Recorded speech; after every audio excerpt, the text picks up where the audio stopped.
So Reddit, buckle up. This is probably going to sound like some made up Hollywood drama, but I swear on everything that this is my actual life. I'm 24 now, and I'm finally ready to tell this story because honestly, I need to get it off my chest and maybe get some advice on what the hell I should do next.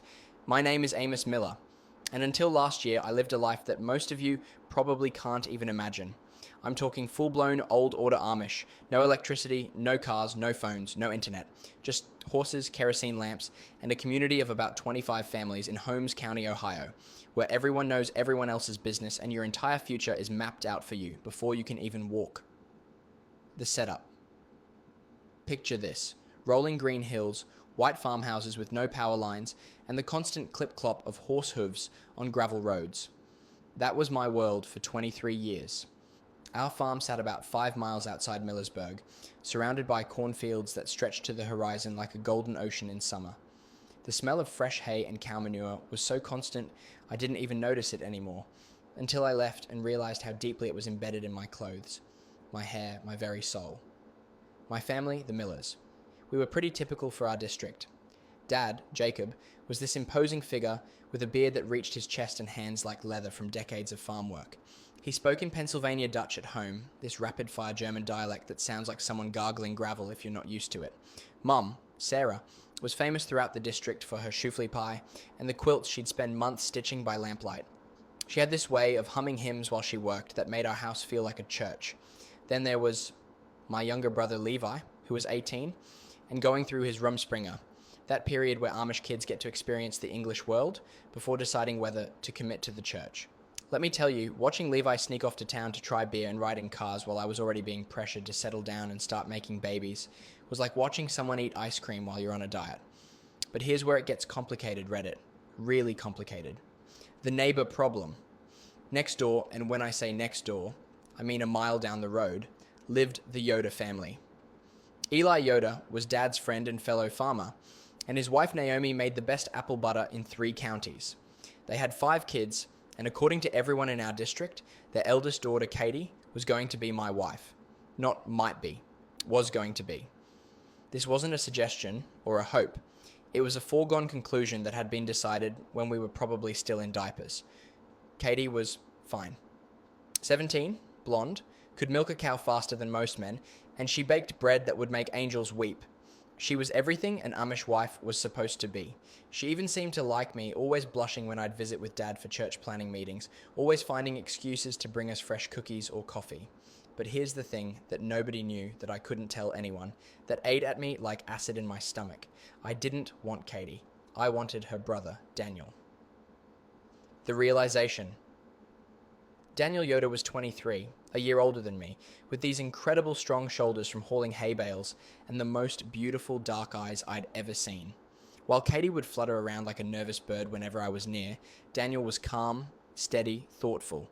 We'd work side by side during harvest time, and I'd catch myself stealing glances at the way his shirt stretched across his back when he lifted something heavy, or how his hair curled at the nape of his neck when he got sweaty. I remember this one afternoon in July. I must have been 21, when the heat was so thick you could practically chew it. Daniel and I were stacking hay bales in the Yoder's barn, and he pulled off his shirt because he was overheating. The sight of him, all golden skin and muscle, and that trail of dark hair disappearing into his waistband, literally made my knees weak. I had to sit down and pretend I was just taking a water break. "You all right, Amos?" he asked, and his voice was so gentle, so concerned. "Just hot," I managed to croak out. But I wasn't just hot. I was on fire, and not from the weather. That night I cried into my pillow until it was soaked. I was 21 years old, crying like a baby because I was in love with someone I could never have, someone who probably didn't even see me that way, someone whose sister I was supposed to marry. The pressure builds. As I got older, the pressure intensified. Every Sunday after church services, which rotated between families' homes, imagine 200 people crammed into someone's living room and kitchen, benches set up everywhere, women on one side, men on the other. The older women would corner me. "Amos, when are you going to ask Katie's father for her hand? You're not getting any younger, son. Katie's such a sweet girl. She'll make you a good wife." Meanwhile, Dad started having these talks with me about responsibility and carrying on the Miller name. He'd take me out to the barn after evening chores, and we'd sit on overturned milk buckets while he cleaned his pipe. "A man needs a wife, Amos," he'd say in that slow, deliberate way of his. "The Lord said it's not good for man to be alone." Katie comes from good stock. Her mother raised her right, stock, like we were breeding cattle. And Katie, poor Katie, she started making it painfully obvious that she was waiting for me to make a move. She'd save me the biggest piece of pie at church dinners. She'd volunteer to help with my family's laundry when Mum was busy. She even started wearing this particular blue dress that everyone said brought out her eyes. But I only noticed because Daniel mentioned it once. "Katie sure looks pretty in that blue dress," he said while we were fixing a fence post. "Some lucky man's gonna snatch her up soon." I wanted to scream, "I don't want to be that lucky man." But instead, I just hammered that fence post like my life depended on it. The breaking point. The breaking point came during the summer I turned 22. It was a Saturday evening and there was a singing at the Yoda's house. These gatherings where all the unmarried young people would get together, supposedly to sing hymns, but really so couples could pair off and maybe start courting. I was standing in their kitchen trying to work up the courage to ask Katie if she wanted to take a walk, because that's what you did. You took walks and talked about the weather and maybe held hands if you were feeling rebellious. When Daniel walked in from the barn, he was washing his hands at the sink and I was watching him like I always did, trying to memorize every detail. The way he rolled up his sleeves, the concentration on his face, the careful way he cleaned under his nails. Then he looked up and caught me staring. For just a moment, maybe 3 seconds, our eyes met in the little mirror above the sink, and I swear to God read it, something passed between us. Recognition, maybe, or understanding. His reflection looked back at me, and I saw something in his expression that made my heart stop. Then Katie bounced into the kitchen with a plate of cookies, chattering about something, and the moment shattered like glass. That night I lay in bed staring at the ceiling, listening to the sounds of our house settling, and Dad's snores from down the hall. I knew I couldn't do this anymore. I couldn't marry Katie. I couldn't spend the rest of my life pretending to be someone I wasn't, living a lie that would destroy not just me but her too. But I also knew that in our community, there was no option for what I wanted. Being gay wasn't just forbidden. It literally didn't exist in our world. There were no words for it in Pennsylvania Dutch, no acknowledgement that such feelings could even occur. You got married, you had children, you carried on the tradition. End of story. The decision. I started planning my escape that fall. It sounds dramatic, but that's what it was, an escape. I couldn't just leave. I had to disappear, because if I stayed anywhere nearby, the elders would come for me. They'd try to bring me back, convince me I was going through a phase, pressure my family to disown me if I didn't return. I started saving every penny I could get my hands on, money from selling eggs at the farmer's market, the few dollars Dad would give me for helping neighbors with their harvest. I hid it all in a mason jar buried under the loose floorboard in the barn. I also started paying attention to the English world in a way I never had before. When we'd go into town for supplies, I'd watch how people dressed, how they talked, how they moved through the world with this casual confidence that I envied. I memorized street names and bus routes. I figured out where the library was, where people went to find work. The hardest part was watching my family, knowing I was going to break their hearts. Mom humming in the kitchen while she canned peaches, Dad teaching my little sister Anna how to harness the horses. Levi coming home from his Rumspringer adventures with wild stories about movies and fast food, not knowing that while he got to explore and then choose to come back, I was planning to leave forever. And Daniel? God, Daniel. Every time I saw him that fall, I wanted to tell him everything. I wanted to ask if he'd felt what I felt in that kitchen.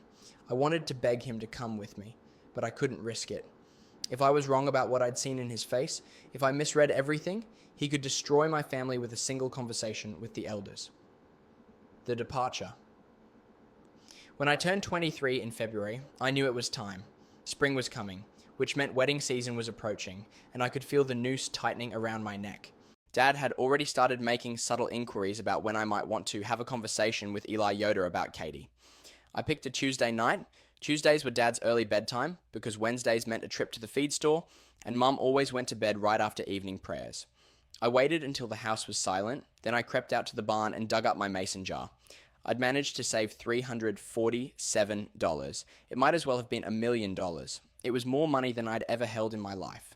I packed one small bag, 2 changes of clothes, my grandfather's pocket watch, the only thing of value I owned, and a piece of my mother's choux pie wrapped in a dish towel. I left a note on my pillow that said simply, "I'm sorry."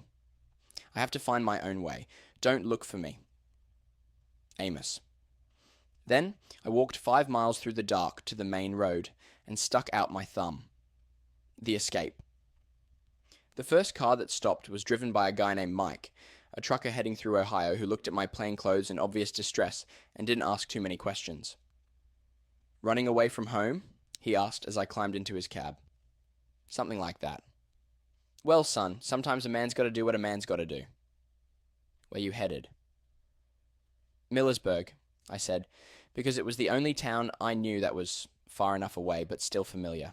Mike dropped me off at a 24-hour diner on the outskirts of town, just as the sun was coming up.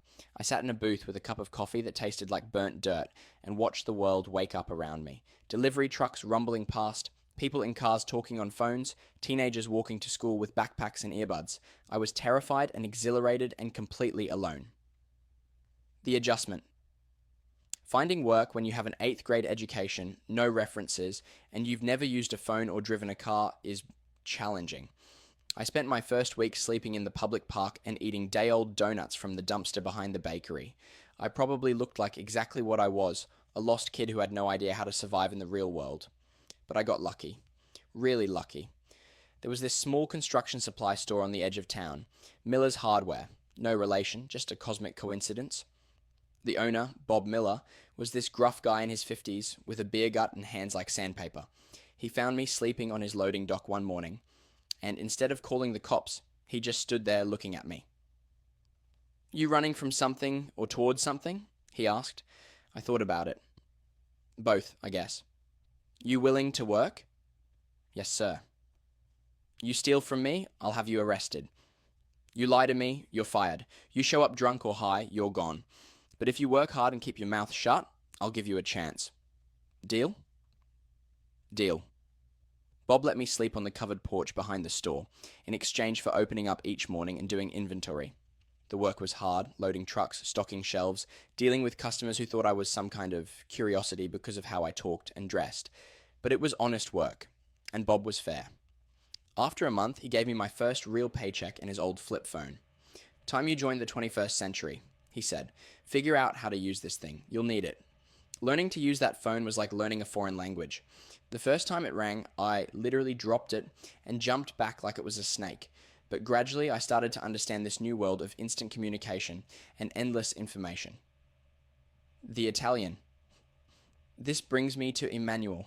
3 months into my new life, Bob hired another guy to help with the increased summer business. Emmanuel Ricci was 25, from Naples, and he spoke maybe 20 words of English when he started. He was also the most beautiful man I'd ever seen, and I say this as someone who thought Daniel Yoder was the pinnacle of male attractiveness. Emmanuel was shorter than me, but built like a boxer with olive skin, and these intense dark eyes and thick, unruly black hair that he was always running his hands through. He wore jeans that fit him perfectly, and t-shirts that showed off his arms, and he had this way of moving that was both graceful and masculine at the same time. The language barrier meant we communicated mostly through gestures and broken sentences, but somehow that made everything more intense. When he'd point to something and say a word in Italian, then look at me expectantly while I tried to figure out what he meant, there was this electricity in the air that I recognized but tried to ignore. I started carrying around this little English-Italian dictionary I bought at the used bookstore, and Emmanuel would do the same with an Italian-English one. We'd have these ridiculous conversations where every sentence took 5 minutes to construct, but gradually we started to understand each other. "You, how old?" he asked me one day while we were unloading a truck. 23, 2, 25, 25. "You, familiar, family?" The question hit me like a punch to the gut. "No," I said, "no family." He looked at me with such sympathy that I had to turn away. The discovery.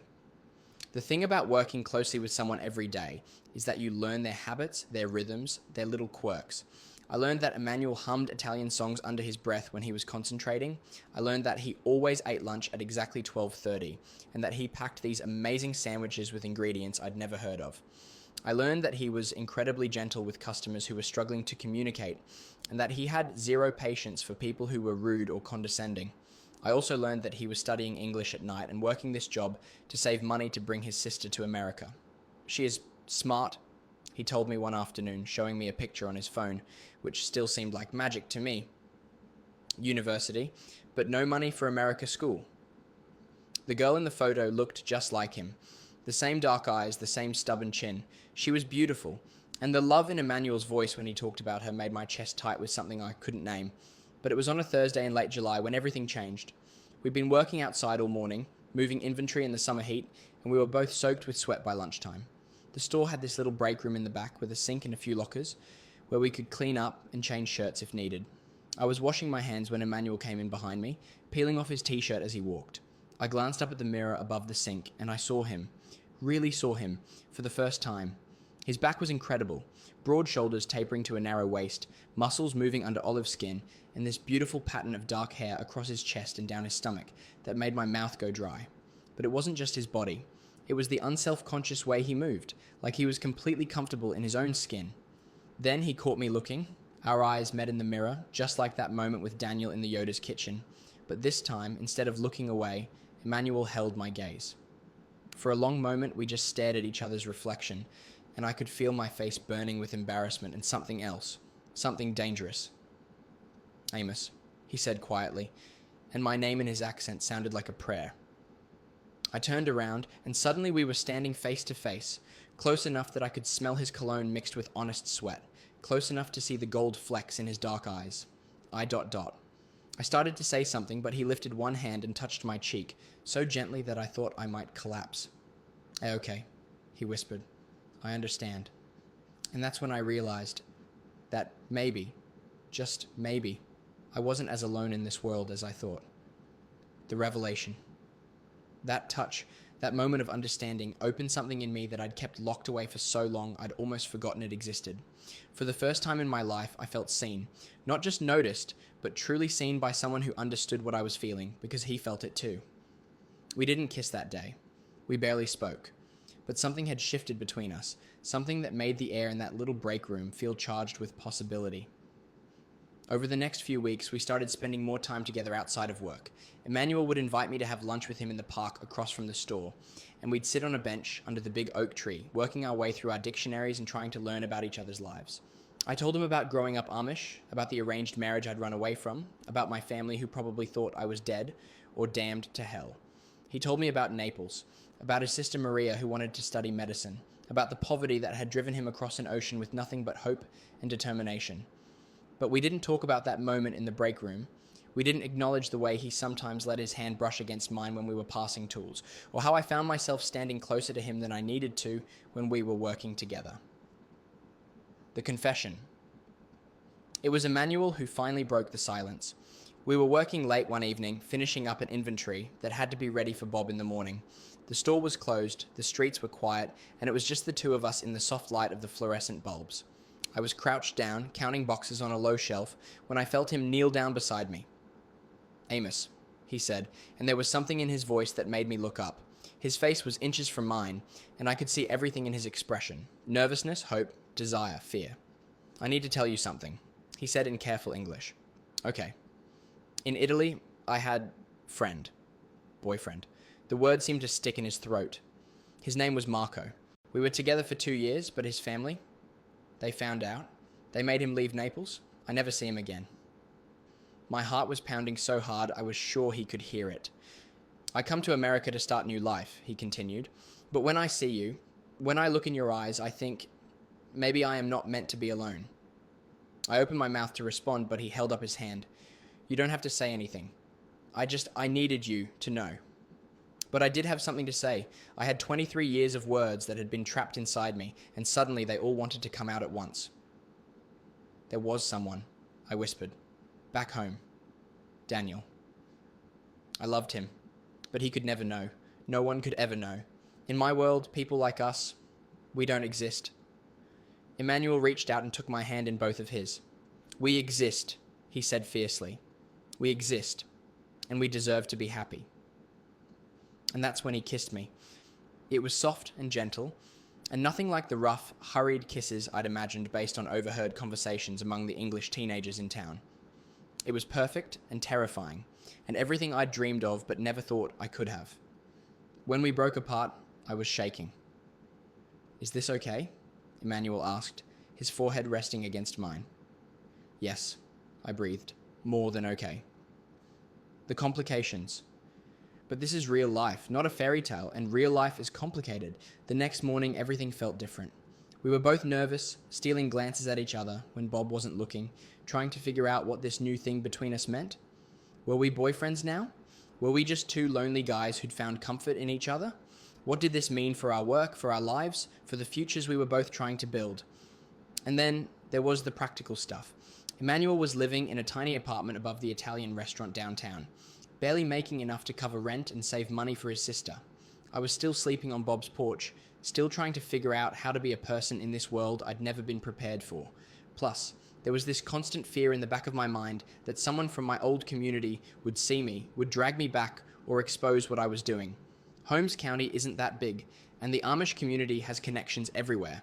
Every time I saw a buggy on the road or heard Pennsylvania Dutch being spoken in the grocery store, I'd panic.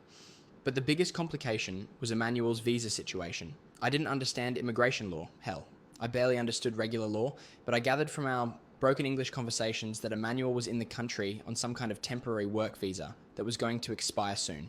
He was trying to find a company to sponsor him for permanent residency, but construction supply stores don't usually deal with that kind of paperwork. If I cannot stay, he told me one evening, as we sat in the park, I have to go back to Italy. Or maybe I go to Canada, try there. The thought of him leaving, just when I'd finally found someone who understood me, was unbearable. The plan. That's when Emmanuel came up with what seemed like a brilliant plan. What if we get married? He said one night, as we lay together in his tiny apartment, the sounds of the restaurant below filtering up through the thin floors. I almost choked. Married? Not real married. Paper married, for immigration. Then I can stay, bring Maria to study medicine. You get health insurance from my job when I find better one. Everyone wins. It made sense in a practical way. Marriage fraud, technically, but who would know? We were already spending most of our time together anyway. And the thought of being legally connected to Emmanuel, even if it was just paperwork, made something in my chest warm and tight. Would it work? I asked. I think so. I know a lawyer who helps immigrants. She's expensive but good. How expensive? $5,000. I nearly laughed. Emmanuel, I have maybe $300 to my name, and that's if I don't eat for a week. I have some money saved, and we figure out the rest. The decision. We spent the next few days researching everything we could about marriage-based immigration. The more we learned, the more complicated it got. It wasn't just about signing some papers and hoping for the best. There would be interviews, background checks, people investigating whether our relationship was real. We'd have to prove we were living together, combining finances, building a life together. The irony wasn't lost on me that after running away to avoid an arranged marriage, I was now considering entering into a fake one. But as we talked about it more, I realized that maybe it wasn't as fake as I thought. I cared about Emmanuel, more than cared about him. I was falling in love with him, with his determination and kindness, and the way he made me feel like I was worth something. And he seemed to feel the same way about me. What happens after? I asked him one night. If we do this, and you get your green card, and Maria comes to America, then what? Then we see, he said, tracing patterns on my chest with his finger. Maybe we stay married for real. Maybe we get divorced and stay friends. Maybe we fall in love with other people and have a beautiful wedding with cake and flowers and your family there. That last part made me laugh because the image of my Amish parents at a gay wedding was so absurd, it was almost abstract art. My family will never speak to me again, I told him. You understand that, right? If we do this, I'm cut off forever. No going back. Are you going back anyway? I thought about Daniel, about the life I was supposed to live, about the wife and children and farmhouse that were waiting for me in Holmes County. No, I said, I'm not going back. Then we have nothing to lose. The proposal. Emmanuel proposed to me on a Tuesday in August, right there in the break room where we'd first really seen each other. It was the most unromantic proposal in the history of proposals. We were both covered in sawdust. I had a splinter in my thumb, and Bob was yelling at a supplier on the phone in the next room, but it was perfect. Amos Miller, Emmanuel said, getting down on one knee next to a stack of paint cans. Will you marry me for immigration purposes and possibly love? I started laughing and couldn't stop. Is that really how you're asking? How should I ask? I don't know. I've never been proposed to before. He reached into his pocket and pulled out a small velvet box that looked like it had seen better days. This was my grandmother's ring. he said, his voice suddenly serious. She gave it to my mother, who gave it to me when I left Italy. She said, Emmanuel, when you find someone who makes your heart sing, give them this ring and build a life together. He opened the box, and inside was this delicate gold band, with a small diamond that caught the fluorescent light like a star. My heart sings when I look at you, Amos. It sings when you laugh at my terrible English. It sings when you fall asleep next to me and make those little noises like a puppy. It sings when you tell me stories about your old life, and when you dream out loud about your new one. I was crying by then, ugly crying with snot and everything, because no one had ever said anything that beautiful to me in my entire life. So, will you marry me? For papers, and for love, and for the chance to figure out what comes next? Yes, I managed to choke out. Yes, Emmanuel Ricci, I will marry you for immigration purposes and possibly love. The ring fit perfectly. The reality check. But that's when reality came crashing in like a freight train. The next morning, Bob pulled me aside while Emmanuel was making a delivery. Amos, he said in that no-nonsense tone that meant business, I need to ask you something, and I want a straight answer. My stomach dropped. Had he overheard us? Had he figured out what we were planning? Okay, I said carefully. Are you and that Italian boy more than friends? There was no point in lying. Bob was a lot of things, but stupid wasn't one of them. Yes, sir. He nodded slowly, like he'd been expecting that answer. I don't care what you do in your personal life, he said. That's none of my business. But if you're planning something stupid like a fake marriage to keep him in the country, that is my business, because it's illegal and I don't want it connected to my store. I felt like I'd been punched in the gut. Bob, I'm not finished. He held up his hand. I'm not saying don't do it. I'm saying be smart about it. Immigration fraud is a federal crime. If you get caught, you both go to prison and he gets deported anyway. You understand me? Yes, sir. Good. Now, if you were to legitimately fall in love and decide to get married for real reasons, and if that marriage happened to solve his visa problems, well, that would be different, wouldn't it? I stared at him. Yes. Love is love, son. I've been married to my Betty for 32 years, and I can tell you that the best marriages are between people who choose each other every single day. The government paperwork is just paperwork. He clapped me on the shoulder and walked away, leaving me standing there with my mouth hanging open. The investigation. That conversation with Bob made me realize how little I actually knew about what we were getting ourselves into. So I started doing research, real research, not just Googling how to get married for a green card and hoping for the best. What I found out scared the hell out of me. Marriage-based immigration cases are investigated thoroughly. The government interviews both spouses separately and together. They want to see joint bank accounts, shared leases, photos together, testimony from friends and family about the relationship. They look for inconsistencies, for signs that the marriage is fraudulent. If they catch you lying, both parties can face up to 5 years in prison and $250,000 in fines. The foreign spouse gets deported and banned from ever returning to the United States.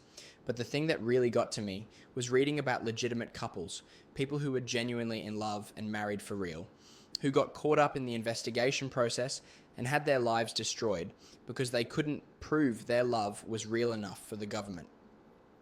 Emmanuel, I said that night after I'd spent hours reading horror stories online, I think we need to talk to that lawyer before we do anything else.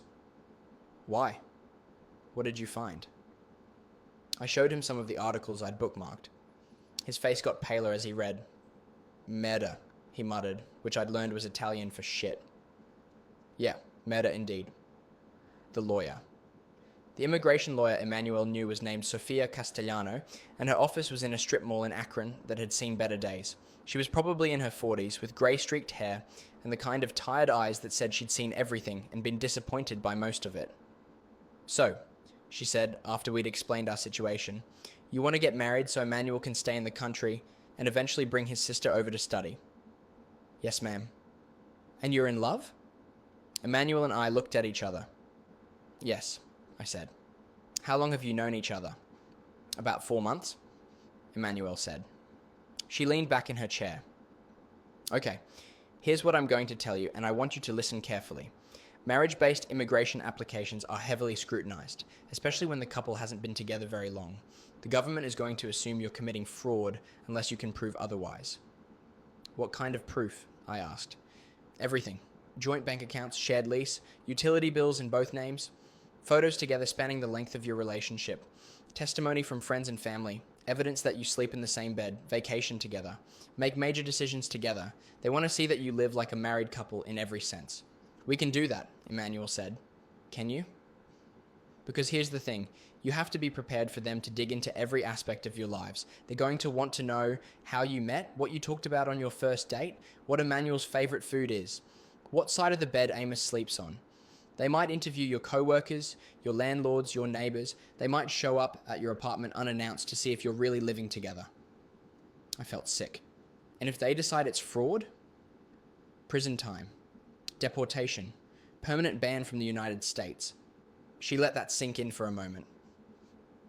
Now, she continued, if you're genuinely in love and planning to build a real life together, then this is just a matter of documenting that properly. But if you're thinking about a fake marriage for convenience, I strongly advise you to reconsider. The choice. We left Sophia's office in silence and drove back to Millersburg without saying a word. It wasn't until we were sitting in Emmanuel's apartment that either of us spoke. So, he said finally, this is more complicated than I thought. Yeah, maybe we should forget about it. I can try to find company to sponsor me or apply for school myself So here's where I left off.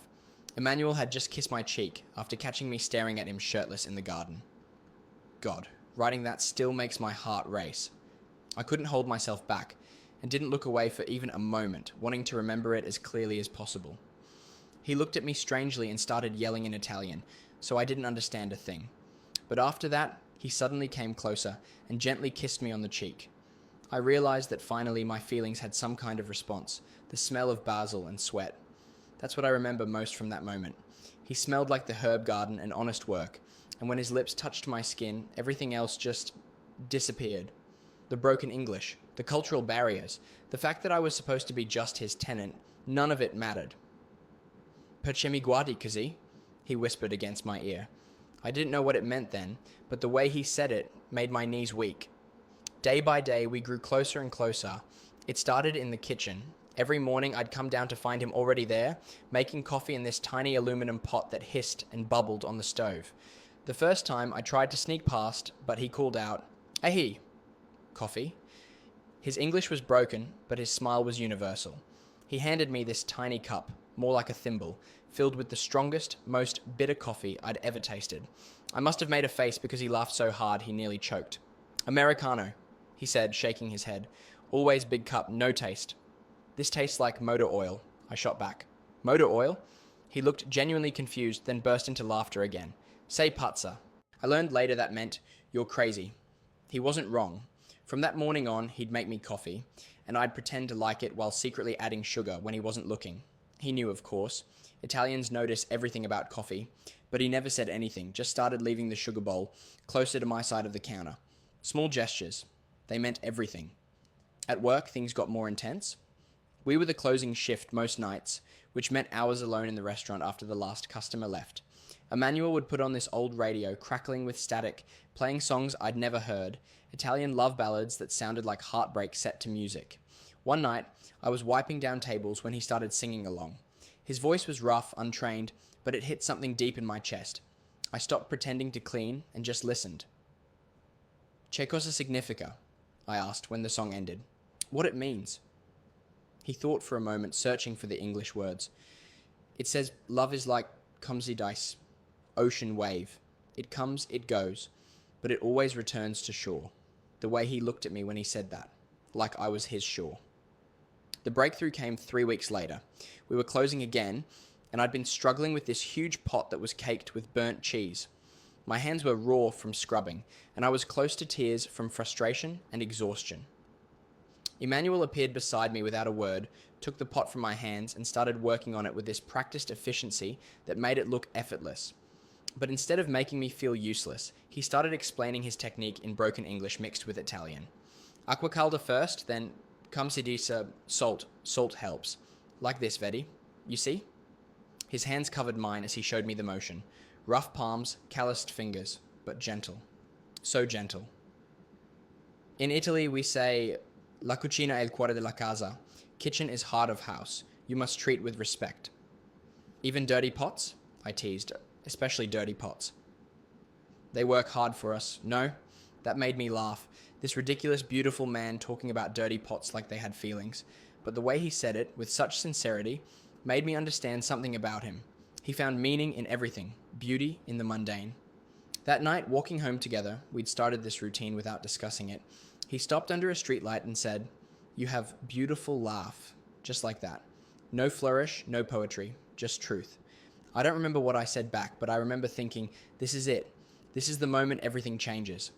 After that, we had a serious talk. It happened on a Sunday. Emmanuel didn't work Sundays, some family tradition about rest and church, though I never saw him go to church. I was in my room reading a book I'd found in the apartment when he knocked. "Posso entrare? Can I come?" He sat on the edge of my bed, hands clasped, looking nervous for the first time since I'd known him. We sat in silence for what felt like hours, but was probably only minutes. "I need to say something," he finally began, each word carefully chosen. My English. Not so good, but I try.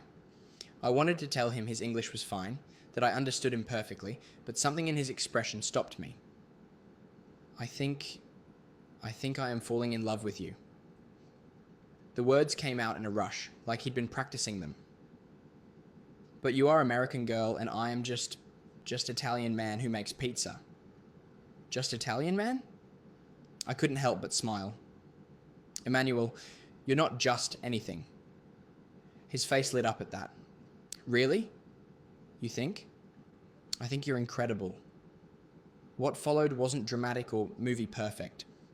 We talked for hours, about families, dreams, fears. He told me about his ex-girlfriend who'd left him for someone with more money. I told him about Daniel, about feeling invisible my whole life. "You are not invisible to me," he said. "To me, you are, come si dice, bright star." We both agreed that we simply had to move in together, and I finally found my own home and happiness in life. But things were not as smooth as I would have liked. The first sign of trouble came about 2 months after I'd officially moved into his room. Yes, his room. Somehow my bed had become storage space, and his bed had become our bed, though we'd never discussed it. I was at the grocery store buying ingredients for dinner, trying to surprise him with homemade pasta, though I was terrible at it. This older Italian man, probably in his 70s, started chatting with me in the produce section. "Americana?" he asked with a kind smile. "Yes? How did you know?" "The way you hold tomatoes. Too gentle. Here, you must così." He showed me how to test for ripeness. It was harmless, sweet even. But when I got home and mentioned it to Emmanuel, his entire demeanor changed. "What man?" "Just an old man, Emmanuel." He was being nice, helping me pick tomatoes. "Why you need help from strange man?" "I teach you about tomatoes." The edge in his voice was new, sharp. "You weren't there," I said carefully. "Next time, you wait for me." That night, he held me tighter than usual, possessive in a way that felt more desperate than romantic. Emmanuel's fiery character constantly provoked him to get jealous of me, with anyone. It got worse. So much worse. Marco, the delivery guy at work, complimented my English. Emmanuel spent the rest of the shift muttering in Italian and slamming pots loud enough to make customers look toward the kitchen. An old high school friend found me on Facebook and commented, "Looking happy," on a photo. Emmanuel saw it and demanded to know who David was, why he was looking at my photos, what looking happy really meant. "It means I look happy, Emmanuel." That's literally what it means. Men don't write to women just to say happy, what he really wants, even though I kept living the same routine, home, work, store, home. But he always found some problem. The routine became a cage. Every deviation required explanation. Running late from work meant questions about who I'd talked to, why I was delayed. A new cashier at the grocery store being friendly meant I was encouraging him. "I don't encourage anyone," I'd protest. "You smile too much. American girls always smiling at everyone. In Italy, women know better." "I'm not in Italy to be an Italian woman. I'm here to be myself. But you are with Italian man now. You must understand. The worst part?" Sometimes his jealousy felt like passion. When he'd pull me close after an argument, whispering apologies in Italian, kissing me like he was afraid I'd disappear. In those moments I told myself this was just how Italian men loved. Intensely. Completely. I washed the dishes, did all the chores at home, and earned less, while Emmanuel gave me a new phone, and our communication improved. The phone was supposed to be a peace offering after a particularly bad fight. He'd accused me of flirting with a customer who'd asked me for directions to the train station. "You talked to him for 5 minutes," Emmanuel had said. "He was lost. You could point." Why so many words? The fight had lasted hours, ending with me sleeping on the couch and Emmanuel drinking half a bottle of wine while muttering in Italian. The next morning he presented me with this sleek smartphone, way nicer than anything I could afford. "For us," he said. "So we can talk always." And, "Scusa. I'm sorry. Sometimes I am crazy, man." The phone was beautiful and his gesture felt genuine, but I realized later it came with strings. He expected me to text him constantly when we weren't together, to share my location, to send photos of where I was. "Just so I know you are safe," he'd say. "Safety or surveillance?" The line got blurrier every day, but the phone did help us communicate better. He downloaded this translation app, and suddenly we could have conversations we'd never managed before. "Tell me about your family," I typed one night, showing him the Italian translation. His face softened as he read. He talked for an hour about his mother, who'd died when he was 15, about his father who'd remarried someone Emmanuel couldn't stand, about feeling alone in the world until he'd opened the restaurant. "And now?" I asked. "Now I have you." "Non sono più solo." What does that mean? I am not alone anymore. Those were the moments that kept me hooked, that made me think we could work through his jealousy issues. He learned English better and I learned Italian, so we could understand each other much more easily. My Italian progressed faster than his English, mainly because I was desperate to understand his angry muttering during fights. I'd secretly used translation apps to decode his frustrated rants. "Queste donne americane non capiscono niente." These American women understand nothing. "Perché è così testarda?" Why is she so stubborn? "Lei mi farà impazzire." She'll drive me crazy. But I also learned the sweet things. "Sei bella come una stella." You're beautiful like a star. "Ti amo più della vita." I love you more than life. "Senza di te sono nulla." Without you, I am nothing. That last one should have been romantic, but it started to feel like a weight around my chest. He needed me too much, loved me too desperately. A few years passed like that. I adapted well, and even forgot about Daniel.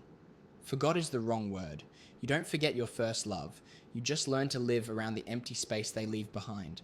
But yes, whole days would pass without me thinking about Daniel, without wondering what he was doing, whether he ever thought about me. Emmanuel and I had settled into a routine. We worked, we came home, we made dinner together. He was teaching me to cook properly with varying degrees of success. We watched Italian movies with subtitles. We made love with the desperate intensity of two people trying to prove something to themselves.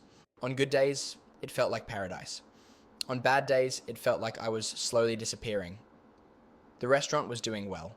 Emmanuel had hired another server, this cheerful girl named Sophia, who spoke 3 languages and could handle the dinner rush without breaking a sweat. I was grateful for the help, but Emmanuel watched every interaction I had with customers now, every conversation with co-workers. "Sophia is good worker," he said one night as we closed up. "She's great. Really takes the pressure off. She flirts too much with customers. She's just being friendly, Emmanuel. It's good for business." For business, yes. But men get wrong idea. I wanted to point out that Sophia was 22, gorgeous, and could flirt with whoever she wanted, but I'd learned to pick my battles, although constant memories of him tormented my soul. They came at strange times. The smell of a certain cologne on a customer. A song on the radio that reminded me of high school dances Daniel never asked me to. The way morning light hit the kitchen window, taking me back to those early mornings when I'd watch him walk to school. One night, I dreamed we were teenagers again, sitting by our old creek, and Daniel turned to me with those serious eyes and said, "I always knew you'd leave." I woke up crying, which woke Emmanuel. "What's wrong, amore?" "Just a bad dream." He pulled me close, stroking my hair, whispering reassurances in Italian. But even as he comforted me, I felt guilty. He could sense when I was thinking about another man, even in sleep, and I started crying into my pillow again until my eyes literally ached. It became a pattern. Good days, followed by nights of inexplicable sadness, tears I couldn't explain to Emmanuel or even to myself. I'd wait until he was deeply asleep, then let myself feel everything I'd been suppressing, the loneliness despite being in a relationship, the homesickness for a place I'd been desperate to escape, the growing fear that I'd traded one cage for another. Emmanuel knew, of course. Italian men might be traditionally minded about many things, but they're not stupid about emotions. "You cry at night," he said one morning over coffee. "Sometimes." Why? How could I explain that I was mourning a life I'd never lived, grieving for choices I'd never made? "I miss home sometimes." "This is home now. I know, but what?" "Nothing. You're right." He studied my face like he was trying to solve a puzzle. "If you are not happy, I am happy." "You cry happy tears?" "Sometimes people cry when they're overwhelmed. Even good overwhelmed." He seemed to accept this, but I caught him watching me more carefully after that, like I was a flight risk. Maybe I was. Suddenly I heard news that some boy from my own settlement had also left. The news came through Facebook, of all places. My cousin Melissa posted in our town's community group, "Did you guys hear? Daniel Morrison left for Europe. Good for him finally getting out of this dead-end place." My blood turned to ice. Daniel. In Europe. I read the post 17 times, fingers trembling. The comments were typical small-town mixture of supportive and bitter. About time someone made something of themselves. Always thought he was too good for this place. Hope he remembers where he came from. And then from someone I barely remembered. He's in Italy, I think. Rome, or somewhere. Working for some tech company. Italy. Daniel was in Italy. I became curious who it was because there was a tiny chance that it was, after all, my so deeply beloved Daniel. I tried to tell myself it was ridiculous. Italy is huge. Rome is hundreds of miles from where I was. The odds of running into him were astronomical, but the heart doesn't care about odds. I found myself checking that Facebook post obsessively, looking for more details. Someone had shared an article about young Americans working abroad in tech. Could that be connected? I googled Daniel Morrison Rome, Italy, like a stalker, finding nothing useful. Of course, I didn't tell my boyfriend anything because that would have caused him enormous outrage. Emmanuel was already suspicious of my phone usage, the way I'd suddenly become protective of it, angling the screen away when he walked by. "Who you texting?" he'd ask. "Just my cousin." "Your cousin texts very much." "She's going through a breakup." Lies came so easily now. Each one carved out a little more space between us, created a little more distance I told myself I needed. And to be honest, I've been very afraid of him lately because he's so loud. The fights were getting worse. What used to be jealous muttering had escalated to full-blown arguments that made our upstairs neighbors bang on the floor. "You think I am stupid?" he'd shout. "You think I don't see?" "See what?" "I'm not doing anything." "Your face." Always looking at phone, always dreaming of somewhere else. He wasn't entirely wrong, which made it worse. I was dreaming of somewhere else, someone else. The restaurant suffered. Customers would give us strange looks when Emmanuel's voice carried from the kitchen. Sophia started volunteering to work shifts when I wasn't scheduled. "Maybe you two need vacation," she suggested one day. My cousin, she has house in Tuscany. Very romantic. Emmanuel doesn't take vacations. Every man needs vacation from his woman sometimes, and every woman. She gave me a knowing look. Sometimes we need vacation from our men too. And yesterday he even forbade me to go downtown in tight jeans. "Where you going?" "Just downtown. I need to buy some things." "In those pants?" I looked down at my jeans. They were fitted but not obscene. Normal jeans that any woman might wear. "What's wrong with them?" "Too tight. Men will look." "Emmanuel, change." "No." The word hung between us like a slap. I'd never directly refused him before. His face went through several emotions: surprise, anger, hurt, and finally cold determination. "You change, or you don't go. You can't tell me what to wear." "I can tell my woman what to wear in my house." "Your woman?" "Your house." The fight that followed was the worst yet. Screaming, accusations, him blocking the door when I tried to leave, me threatening to call the police. I didn't go downtown that day. I changed into loose pants and spent the afternoon crying in the bathroom, wondering how I'd become this person, how love had turned into this. That night he apologized with flowers and promises to do better, but the line had been crossed. We both knew it. 3 days later, everything changed. I was working the lunch shift alone. Sophia was sick, and Emmanuel was at the market. The restaurant was nearly empty, just one customer finishing his pasta in the corner booth. I was wiping down tables when the door chimed. I called out, "Buongiorno!" Without looking up, the greeting automatic after 3 years. Well, I'll be damned. That voice. I knew that voice like I knew my own heartbeat. I turned around and nearly dropped the cleaning rag. Daniel. Standing in the doorway of Emmanuel's restaurant like something out of our dream. Taller than I remembered, broader through the shoulders. His hair was different, shorter, more styled.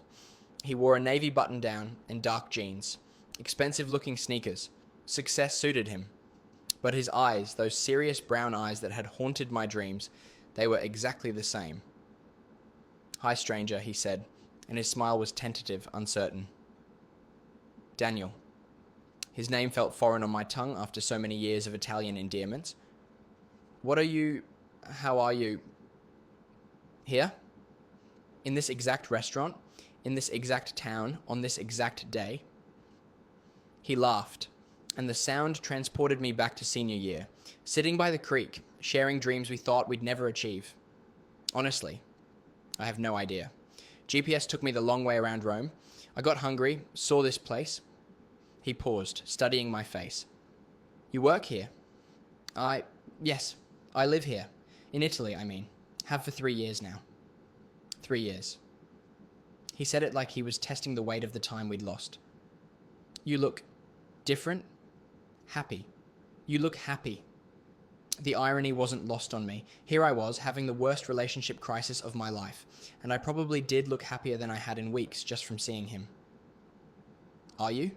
Happy, I mean." The question was loaded with history, with all the things we'd never said to each other. It's complicated. He nodded like he understood complicated. Would it be weird if I sat down? Got some food? I promise I'm not stalking you. I literally had no idea you were in Italy, let alone working here. Of course. Sit anywhere. He chose a table in the middle of the room, not too close to seem presumptuous, not too far to be distant. I brought him a menu with hands that barely shook. "Everything looks amazing," he said. "What do you recommend?" "The carbonara. It's Emmanuel's specialty." "Emmanuel?" "The owner." I hesitated. What was Emmanuel exactly? Boyfriend seemed too casual, partner too formal. "My boyfriend." Something flickered across Daniel's face. Of course. Italian boyfriend in Italy. Very romantic." Was there an edge to his voice? Or was I imagining it? "What about you? What brings you to Rome?" "Work. Software consulting. Been here about 6 months." He looked around the restaurant appreciatively. "This is a nice place. Very authentic feeling. Emmanuel's family has been in food service for generations. He knows what he's doing." "And you? Do you cook here or server? And I help with the book sometimes. Emmanuel's English isn't perfect, so..." "You learned Italian?"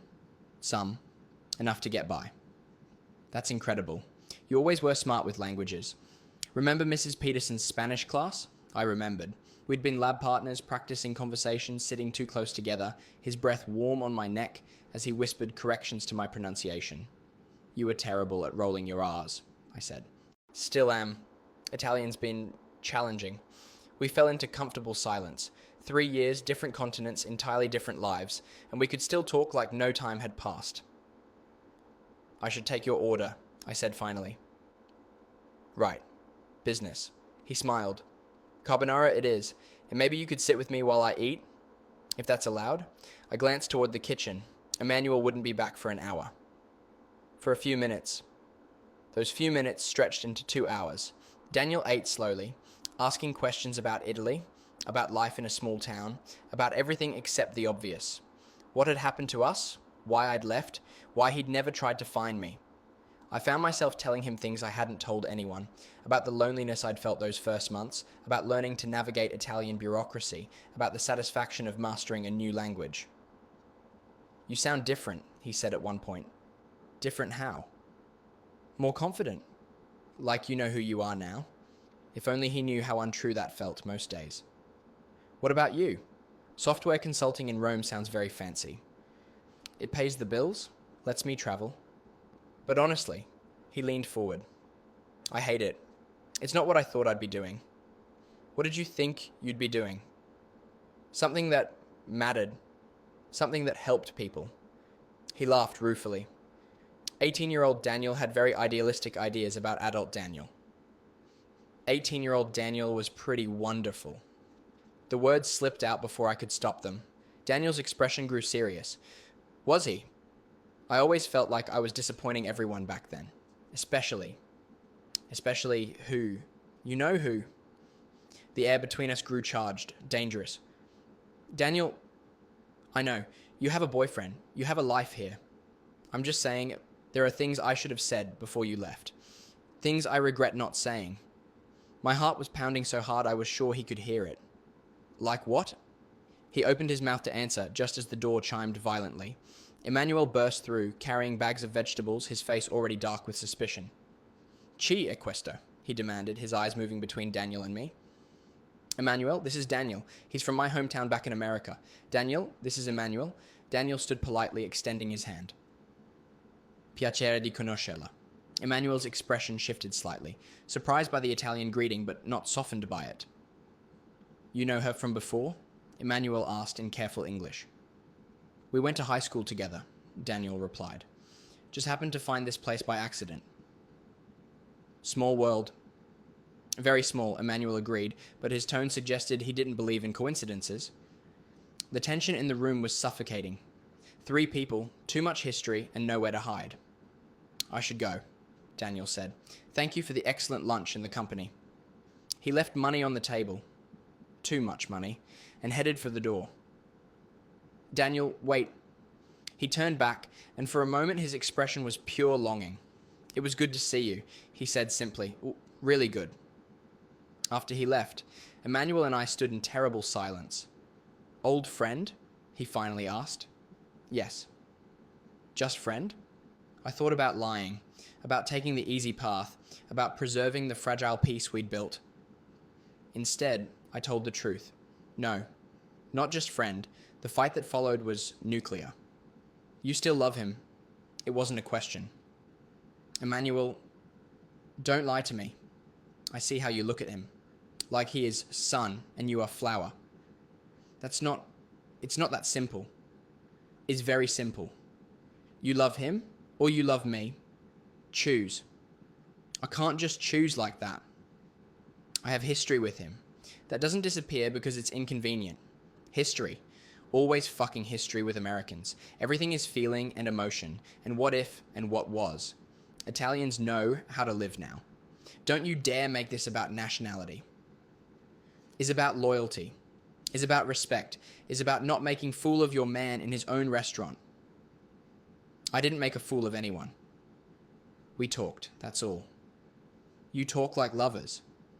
We talked like old friends. Old friends don't look at each other like they want to make sex right there on table. The crudeness of it, the accusation, hit me like a physical blow. That's disgusting and untrue. I have eyes. I see everything. Emmanuel was pacing now, gesticulating wildly, switching between Italian and English in his agitation. 3 years, I give you everything, home, job, love, future, and first man from your past walks in. You forget everything. I haven't forgotten anything. You have. You forget you are with me. You forget you are my woman. You sit with him like I am nobody. You're not nobody, but you don't own me. The words hung between us like a thrown gauntlet. Own you? His voice dropped to something dangerous. No, I don't own you, but I love you. And love means something. Means choosing your man over other men. Means not making eyes at strangers. Daniel isn't a stranger. To me, he is. To our life together, he is. And that is what matters. I wanted to argue, but part of me knew he wasn't entirely wrong.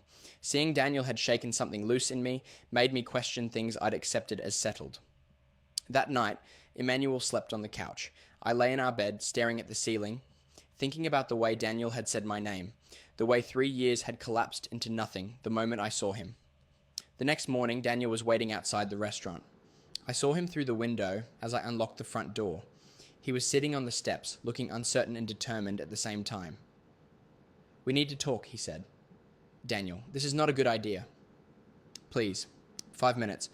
I looked back toward the stairs leading to the apartment. Emmanuel was still sleeping, exhausted from our fight. He probably wouldn't be down for another hour. 5 minutes. We walked to a small park around the corner, finding a bench under some olive trees. The morning was cool, dew still clinging to the grass. I shouldn't have come to the restaurant yesterday, he began. But you did. But I did. And I'm glad I did, because now I know. Know what? That you're not happy. The certainty in his voice made me defensive. You talked to me for 2 hours. You don't know anything about my life. I know you, and I know when you're pretending. People change, Daniel. I'm not the same person I was in high school. No, you're not. You're stronger, more confident, more worldly. But underneath, you're still the girl who used to sit by the creek and dream about adventures. And right now, you look like someone whose adventure turned into something else. His words hit too close to home. Even if that were true, what difference does it make? I have a life here, a relationship, responsibilities. Do you love him? The question I'd been avoiding for months. It's complicated. It's not complicated. Either you love him or you don't. Fine. Yes, I love him. But love isn't always enough, is it? Love can be controlling, possessive, suffocating. Daniel was quiet for a long moment. He hurts you. Not physically. Never physically. But he hurts you. I couldn't deny it. What are you suggesting, Daniel? That I just leave? Run away with you like some romance novel? I'm suggesting that life is short, and we get very few chances at real happiness. And you think you're my chance at real happiness? I think we never got to find out what we could be. For 3 days, I lived in agony. Emmanuel and I moved around each other like wounded animals. He was coldly polite during work hours, silent at home. I caught him going through my phone twice, checking for messages that weren't there. Daniel, to his credit, didn't try to contact me, but his presence hung over everything, like a storm waiting to break. On the 3rd day, Sophia cornered me during my break. You look like hell, she said with characteristic directness. Thanks, very encouraging. This American man, you love him. Sophia, don't lie to me. I have eyes. Question is, what you going to do about it? Nothing. I'm going to do nothing. I'm with Emmanuel. You are with Emmanuel, yes. But are you happy with Emmanuel? Happiness isn't everything. Spoken like a woman who has never been truly happy. She lit a cigarette, studying me through the smoke. Let me ask you something. If Emmanuel told you tomorrow you could never see this Daniel again, how would you feel? Relieved, I said automatically. Bugiada, liar. She took a long drag. If Emmanuel told you to never see Daniel again, you would feel like bird in cage that just learned there are windows. Her English wasn't perfect, but her meaning was crystal clear. I made a commitment to Emmanuel. Commitment to be miserable? That's not fair. What's not fair is staying with man you don't love because leaving is hard. That evening, Emmanuel broke his silence. I have decision, he announced over dinner. What kind of decision? We get married. I nearly choked on my pasta. What? We get married. Next month. I talked to priest today. Emmanuel, we've never even discussed marriage. What to discuss? We love each other, we live together, we work together, is natural next step. Marriage isn't just a next step. It's a choice, a big choice. His face darkened. You don't want to marry me. I didn't say that. You don't need to say. Is written all over face. I just think we should talk about this. Make sure we're ready. Ready for what? Ready to choose me over ghost from your past. There it was. The real reason for the sudden proposal. This isn't about Daniel. Everything is about Daniel now. He comes back and suddenly you question everything. Question us. Maybe questioning isn't always bad, Emmanuel. For you, maybe not. For me, he stood up, throwing his napkin down. For me, questioning means losing only good thing in my life. That night, I called in sick to work and walked. Just walked through the narrow streets of our little town, past the ancient church, past the fountain where old men played cards, past the bakery that smelled like childhood comfort. I found myself at the train station. It wasn't conscious decision. My feet just carried me there, to the place where journeys began and ended. I sat on a bench and watched people coming and going, families reuniting with tears and laughter, business travelers checking phones and watches, young couples holding hands, excited about adventures ahead. When had I stopped being excited about my life? When had love started feeling like a burden instead of a gift? I made my decision on a Tuesday. Emmanuel was at the market and I was alone in the restaurant, supposedly prepping for lunch service. Instead, I found myself looking up train schedules on my phone. Rome. 2 hours and 37 minutes. I could be there by early afternoon. My hands were shaking as I typed Daniel's name into Facebook Messenger. We'd connected the day after he'd found the restaurant, but neither of us had written anything. Are you still in Rome? The response came back within minutes. Yes. Are you okay? Can we meet? I need to talk to someone who knew me before I became this person. Of course. When? Today? I know it's crazy. Nothing's crazy anymore. I'll send you my address. I stared at the screen for a long time after his message came through. This was it. The moment where I either stayed safe in my cage or flew toward an unknown window. I left a note for Emmanuel. Gone to Rome for the day. Back tonight. We need to talk. The train to Rome felt like traveling through time. Every mile took me further from the life I'd built and closer to... What? I had no idea what I expected from seeing Daniel again. Did I think we'd fall into each other's arms like a movie? Did I think 3 years of real life would just evaporate? But I knew I couldn't make any decisions about Emmanuel, about marriage, about my future, without understanding what I was choosing between. Daniel met me at Roma Termini.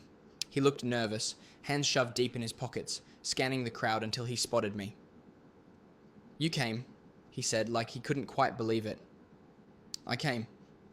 He lived in Trastevere, in a small apartment overlooking a cobblestone square where children played football and elderly women hung laundry from wrought iron balconies. It was charming and bohemian, and everything my life with Emmanuel wasn't. Coffee? He offered. Please. His Italian was terrible, he hadn't been lying about that, but he navigated the coffee ritual with endearing determination, explaining his technique as he fumbled with the mocha pot. It's never as good as what you get in cafes, but I'm stubborn about learning. Emmanuel would have an aneurysm watching you make coffee. Emmanuel seems to have aneurysms about a lot of things. I sat at his small kitchen table, watching him move around the space. He'd always been careful with his hands. I remembered that from high school, the way he'd handle books or fix broken things with deliberate precision. Tell me about your job, I said, because it felt safer than the conversation we both knew we needed to have. It's boring. I optimize database systems for companies that probably don't need optimizing. He brought me coffee in a chipped blue mug. But it pays well, and it got me to Europe. Is that why you took it? To get to Europe? Honestly, I took it to get away from home. From all the reminders of everything I didn't do. What didn't you do? He sat across from me, cradling his own mug like it was providing warmth. Tell you I loved you before you left. The words hung in the air between us, simple and devastating. Daniel? I know. I know it's complicated now. I know you have a whole life here. But I spent 3 years wondering what if, and then I walked into that restaurant and saw you, and all the wondering just stopped. Stopped how? I knew, immediately, that I never got over you, that I probably never will. I stared into my coffee, watching the steam rise. You barely knew me in high school. We were friends. We talked sometimes. But we never what? Never kissed? Never officially dated? He leaned forward. Do you think that matters? Do you think love requires official paperwork? I don't know what love requires. Yes, you do. You know because you're not happy with Emmanuel, and you know because you got on a train to come see me today. He was right, and I hated that he was right. It's not that simple. Why isn't it? Because I'm not 18 anymore, Daniel. I can't just follow my feelings wherever they lead. I have responsibilities. Emmanuel depends on me. The restaurant needs me. I have a visa status tied to... Stop. What? Stop listing all the practical reasons you can't be happy. They're not just practical. They're real. That night, I called in sick to work and walked. Just walked through the narrow streets of our little town, past the ancient church, past the fountain where old men played cards, past the bakery that smelled like childhood comfort. I found myself at the train station. It wasn't conscious decision. My feet just carried me there, to the place where journeys began and ended. I sat on a bench and watched people coming and going, families reuniting with tears and laughter, business travelers checking phones and watches, young couples holding hands, excited about adventures ahead. When had I stopped being excited about my life? When had love started feeling like a burden instead of a gift? I made my decision on a Tuesday. Emmanuel was at the market and I was alone in the restaurant, supposedly prepping for lunch service. Instead, I found myself looking up train schedules on my phone. Rome. 2 hours and 37 minutes. I could be there by early afternoon. My hands were shaking as I typed Daniel's name into Facebook Messenger. We'd connected the day after he'd found the restaurant, but neither of us had written anything. Are you still in Rome? The response came back within minutes. Yes. Are you okay? Can we meet? I need to talk to someone who knew me before I became this person.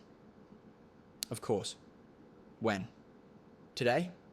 I know it's crazy. Nothing's crazy anymore. I'll send you my address.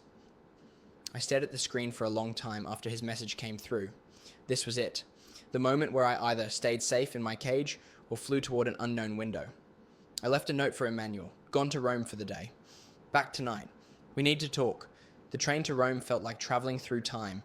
Every mile took me further from the life I'd built and closer to... What? I had no idea what I expected from seeing Daniel again. Did I think we'd fall into each other's arms like a movie? Did I think 3 years of real life would just evaporate? But I knew I couldn't make any decisions about Emmanuel, about marriage, about my future, without understanding what I was choosing between. Daniel met me at Roma Termini.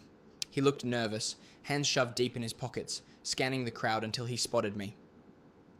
You came, he said, like he couldn't quite believe it. I came. He lived in Trastevere, in a small apartment overlooking a cobblestone square where children played football and elderly women hung laundry from wrought iron balconies. It was charming and bohemian, and everything my life with Emmanuel wasn't. Coffee? He offered. Please. His Italian was terrible, he hadn't been lying about that, but he navigated the coffee ritual with endearing determination, explaining his technique as he fumbled with the mocha pot. It's never as good as what you get in cafes, but I'm stubborn about learning. Emmanuel would have an aneurysm watching you make coffee. Emmanuel seems to have aneurysms about a lot of things. I sat at his small kitchen table, watching him move around the space. He'd always been careful with his hands. I remembered that from high school, the way he'd handle books or fix broken things with deliberate precision. Tell me about your job, I said, because it felt safer than the conversation we both knew we needed to have. It's boring. I optimize database systems for companies that probably don't need optimizing. He brought me coffee in a chipped blue mug. But it pays well, and it got me to Europe. Is that why you took it? To get to Europe? Honestly, I took it to get away from home. From all the reminders of everything I didn't do. What didn't you do? He sat across from me, cradling his own mug like it was providing warmth. Tell you I loved you before you left. The words hung in the air between us, simple and devastating. Daniel? I know. I know it's complicated now. I know you have a whole life here. But I spent 3 years wondering what if, and then I walked into that restaurant and saw you. And all the wondering just stopped. Stopped how? I knew, immediately, that I never got over you. That I probably never will. I stared into my coffee, watching the steam rise. You barely knew me in high school. We were friends. We talked sometimes. But we never what? Never kissed? Never officially dated? He leaned forward. Do you think that matters? Do you think love requires official paperwork? I don't know what love requires. Yes, you do. You know because you're not happy with Emmanuel, and you know because you got on a train to come see me today. He was right, and I hated that he was right. It's not that simple. Why isn't it? Because I'm not 18 anymore, Daniel. I can't just follow my feelings wherever they lead. I have responsibilities. Emmanuel depends on me. The restaurant needs me. I have a visa status tied to... Stop. What? Stop listing all the practical reasons you can't be happy. They're not just practical. They're real. Things I'd stopped noticing in my small town. Things Emmanuel would call tourist nonsense. We visited the Pantheon, and I cried standing under the oculus, looking up at that perfect circle of sky. What's wrong? Daniel asked. Nothing's wrong. It's just beautiful, and I'd forgotten that I can feel this way about beautiful things. What way? Overwhelmed, grateful, like the world is bigger than my problems. He took my hand then, right there in front of the ancient dome, and I didn't pull away. We had dinner at a tiny trattoria in Campo de Fiori, sharing pasta and wine, and stories about the 3 years we'd spent apart. Danielle told me about failed relationships, about jobs he'd hated, about nights when he'd almost bought a plane ticket to Italy just to find me. Why didn't you? I asked. Fear. What if you were happy?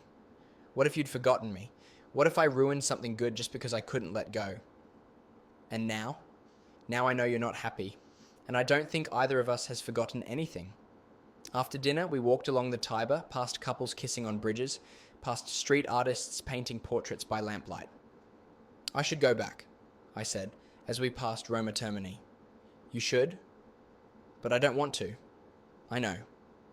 We stood outside the station, people flowing around us, and I felt like I was at the center of a whirlpool. What happens now? I asked. That's up to you. What would you do? If you were me? Daniel was quiet for a long moment. I'd asked myself what I'd regret more, taking a risk on something that might be amazing, or playing it safe with something that's already making me miserable. And if the risk doesn't work out, then at least I'd know. At least I wouldn't spend the rest of my life wondering. The train ride back felt like traveling toward a reckoning. Emmanuel was waiting when I got home. He was sitting at the kitchen table, my note in front of him, a bottle of wine half empty beside it. How was Rome? He asked without looking up. Fine. Fine. He finally met my eyes. You go to Rome to see him, and it was fine. There was no point in lying anymore. Yes. I went to see Daniel. And we talked. About what? About a lot of things. Emmanuel nodded slowly like he'd been expecting this. You love him. Emmanuel. Is not question. I see in your face.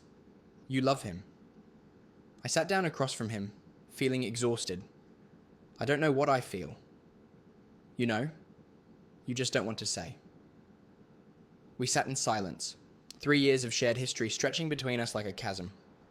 I gave you everything, Emmanuel said finally. I know. I love you more than I love myself. I know that too. But it's not enough. Love should be enough. But not this kind of love. What kind of love? The kind that needs me to be smaller to make you feel bigger. The kind that's afraid of everything I might do or become or want. Emmanuel flinched like I'd slapped him. I protect you. From what? From living my own life? From making mistakes? From getting hurt? From men who want to use you? What if I want to make mistakes? What if I want to risk getting hurt? Why would you want that? And there it was. The fundamental difference between us. Emmanuel wanted safety, control, predictability. I wanted everything else. Because that's what being alive feels like, I said softly. Emmanuel poured himself more wine with shaking hands. He will hurt you worse than I ever could. Maybe. But that's my choice to make. And us? What about us? I looked around the kitchen where we'd shared so many meals, so many conversations, so many moments of genuine happiness. I'll always love you, Emmanuel. But I can't marry you. Because of him. Because of me. Because I need to find out who I am when I'm not trying to be who someone else needs me to be. The fight that followed was heartbreaking. Emmanuel cried. The first time I'd ever seen him cry. He begged, he raged, he promised to change, to be less jealous, less controlling. I can learn, he kept saying. I can be different. You shouldn't have to change who you are for me, and I shouldn't have to change who I am for you. But people compromise in relationships. There's compromise, and then there's disappearing. In the end, he helped me pack. We both cried as I folded clothes, as I gathered the few possessions that were truly mine. Where will you go? He asked. Rome, for now. To him. To figure things out. Same thing. Maybe it was. I moved to Rome on a Thursday. Daniel met me at the station with a nervous smile and an offer to help me find my own apartment. I don't want you to feel like you have to, he began. Stop, I said. I'm not here because I have to be anywhere. I'm here because I want to be. We found me a tiny studio in Testaccio, walking distance from Danielle's place, but definitely my own space. It was smaller than Emmanuel's bathroom, but it was mine. I could paint the walls any color I wanted. I could leave dishes in the sink without judgment. I could wear tight jeans to buy groceries. The first night, lying on my single mattress on the floor, surrounded by boxes and possibilities, I felt something I hadn't experienced in years: freedom. Daniel and I took it slow. We'd learned that rushing into things, making decisions based on desperation or fantasy, led to complications, so we dated. Actually dated, like adults who had choices. He'd pick me up for dinner, and we'd try new restaurants. We'd meet for coffee and argue about books we were reading. He'd text to ask how my day was going, not to check up on me, but because he was genuinely interested. I got a job teaching English to Italian business people. It paid well enough for me to be independent, and I discovered I loved teaching, loved helping people navigate the complexities of a new language. "You're a natural," Daniel said one evening, as I told him about a particularly successful lesson. "Really? Really? You're patient, but you push people to be better. You make them feel safe enough to make mistakes." "Is that what you want? Someone who makes you feel safe to make mistakes?" "I want someone who makes mistakes with me." 3 months in, he kissed me. Finally, properly kissed me, on the Ponte Sant'Angelo, as the sun set over the Vatican. It was nothing like the desperate passion I'd felt with Emmanuel, nothing like the overwhelming intensity that had characterized that relationship. It was better. It felt like coming home to a person instead of a place. "I have something to tell you," I said one evening as we walked through Villa Borghese. "Should I be worried? Emmanuel's getting married." Daniel stopped walking. "To whom?" "Sophia, the girl who worked at the restaurant. Apparently they started dating a month after I left." "How do you feel about that?" I considered the question seriously. "Happy for them, and relieved." "Relieved?" "It means I didn't destroy his life. It means he's capable of love that isn't possessive or desperate. It means we were just wrong for each other, not fundamentally broken people."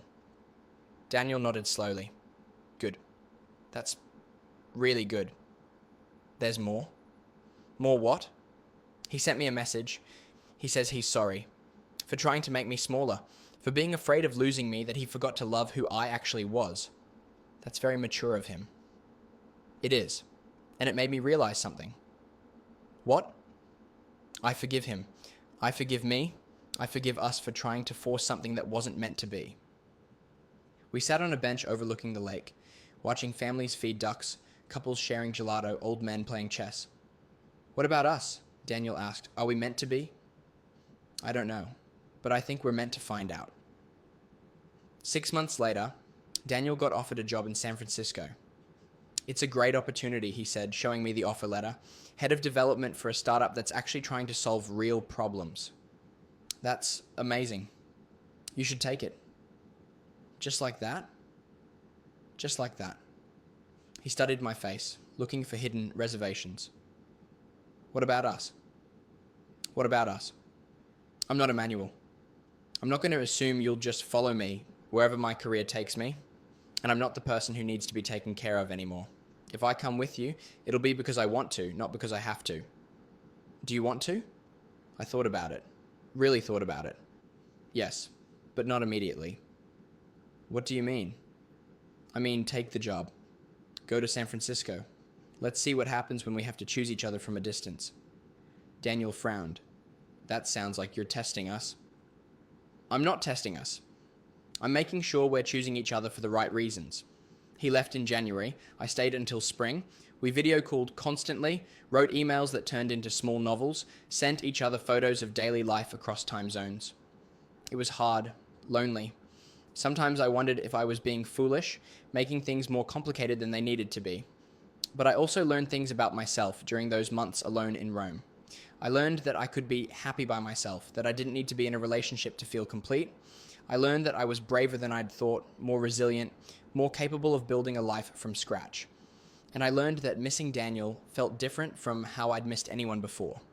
It wasn't desperate or panicked. It was like missing a part of myself I was looking forward to getting back. When I finally booked my flight to San Francisco, it wasn't because I was running from something or towards some fantasy of perfect love. It was because I'd figured out who I was alone, and I wanted to find out who we could be together. Daniel met me at SFO with flowers and a nervous smile. "So," he said as we drove through the city toward his apartment in the Mission. What do you think? About San Francisco? About everything. I looked out the window at the hills, the fog rolling in over the bay, the mixture of old Victorian houses and gleaming tech buildings. I think it looks like a place where people come to reinvent themselves. Is that what we're doing? Reinventing ourselves? Maybe. Or maybe we're finally becoming who we were supposed to be all along. He reached over and took my hand, threading our fingers together. I love you, he said. Not the memory of you, not the idea of you. You, the person you are right now, in this moment. Even if I'm messy and complicated and still figuring things out. Especially then. I squeezed his hand. I love you too. Finally. Actually, for real this time. 2 years later, we got married in a small ceremony in Golden Gate Park. Emmanuel and Sophia sent a beautiful card from Italy. It was signed with love and wishes for your happiness, in both Italian and English. My parents came, finally meeting the man I'd been talking about in letters and phone calls. My mother cried during the ceremony, and afterwards she whispered, "You look like yourself again, sweetheart." Daniel's parents were there too, along with his sister and a handful of close friends we'd made in San Francisco. Small, intimate, perfect. The officiant asked us to share our vows, and Daniel went first. I promise to love the person you are today, and the person you're becoming tomorrow. I promise to choose you, not because it's easy or safe, but because choosing you feels like choosing the best version of myself. Then it was my turn. I promise to never make myself smaller, to make you feel bigger. I promise to love you with an open hand instead of a closed fist. I promise to choose adventure with you over safety without you every single day. When we kissed, it tasted like tears and laughter and the salt air of the Pacific. Later that night, lying in bed in our apartment, not his or mine, but ours, Daniel asked me if I ever regretted leaving Emmanuel. No, I said without hesitation. I regret hurting him. I regret that it took me so long to be honest about what I needed, but I don't regret leaving. Even when things get hard between us, especially when things get hard between us. Because when we fight like people who are trying to understand each other, not like people who are trying to win. What about Daniel from high school? Do you think he'd be proud of where we ended up? I thought about 18-year-old me, so desperate to escape, so convinced that love meant being rescued by someone else. I think she'd be amazed that we figured out how to rescue ourselves first. Daniel pulled me closer, and I settled against his chest, listening to his heartbeat. Do you think we'll make it? He asked quietly. I think we already have. Outside our window, San Francisco sparkled in the darkness, full of people chasing dreams, taking risks, choosing love over safety. We were finally home. Edit. Thank you all for the incredible response to my story. A lot of people have been asking for updates, but honestly, this is where the story ends, not because nothing interesting has happened since, but because this is where I learned the most important lesson. Sometimes the best adventures aren't about finding someone to complete you, but about becoming complete enough to choose someone who makes you even better. For anyone stuck in a relationship that makes you feel small, you deserve to take up space. You deserve to be loved for who you actually are, not who someone needs you to be. And sometimes the scariest thing you can do is also the most necessary thing. Love isn't supposed to be a cage, it's supposed to be wings. Final score, 89.4 thousand upvotes, 4.7 thousand comments, 247 awards. Top comment, OP, you just gave me the courage to have a conversation I've been avoiding for 6 months. Thank you for sharing your story. Update us on your adventures.